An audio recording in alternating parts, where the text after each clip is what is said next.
নমস্কার, সবাই কেমন আছেন? আজকে আমি আপনাদের সাথে বৃহস্পতিবারের পূজার ভিডিওটা শেয়ার করব। সবাই ভিডিওটা দেখতে থাকেন, ভালো লাগবে। দেখেন আজকে আমাদের বাগানে কতগুলো ফুল ফুটেছে। ফুলগুলো দেখে আমার মনটা ভরে গেছে। ফুল তোলার ভিডিও করতে পারি নাই, কারণ বৃষ্টির কারণে ছাদটা পিছলা ছিল। তো উপরের ছাদে গেলে যদি আবার আছাড় খাই, তাই আমি ভিডিওটা করতে পারি নাই। যাই হোক, দেখেন কত সুন্দর দুব্বা হয়েছে। আর দুব্বাগুলো কিন্তু আমরা বুনি নাই, আমার মেয়ের ফুল গাছের নিচে একাই 2-3টা হয়েছিল। ওখান থেকেই দেখেন কিছুদিন আগে পেঁপে গাছ লাগাইছি, ওখানে একা একাই এসে একা একাই হয়ে গেছে।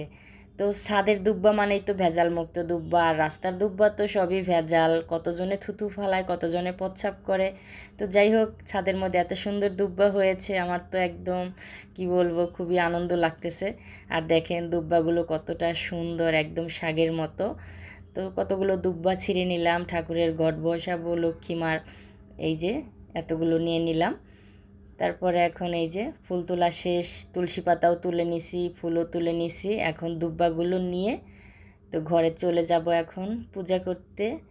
তো দেখেন কতগুলো ফুল হয়েছে। আমার ফুলের সুন্দর সাজি ছিল, সাজিটা নষ্ট হয়ে গেছে, আবার কিনতে হবে। তো এখন ফুলগুলো নিয়ে ঘরে চলে যাব, ঠাকুরকে মন ভরে পূজা দিব। আর কতগুলো ফুল ফুটেছে দেখেন, আজকে বৃহস্পতিবার, সত্যি খুবই ভালো লাগছে। এখন এই যে ঠাকুরকে সাজিয়ে গুছিয়ে নিব। তো এই যে সব কিছুই ধুয়ে পরিষ্কার করে নিছে, এখন সব সাজিয়ে নিব। তো সব সাজানো হয়ে গেছে, এখন ঠাকুরের ঘট বসাবো।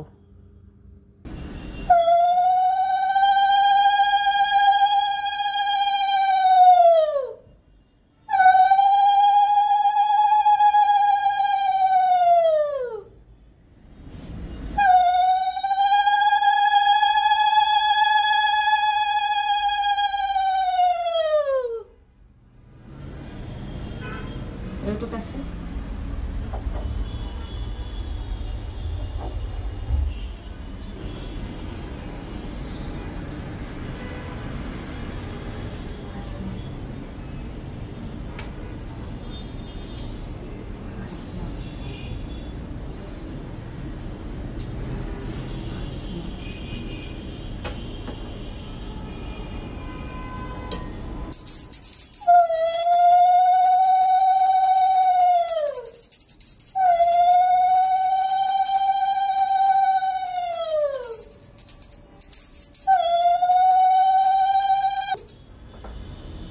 এখন ঠাকুরকে নিবেদন করে নিলাম।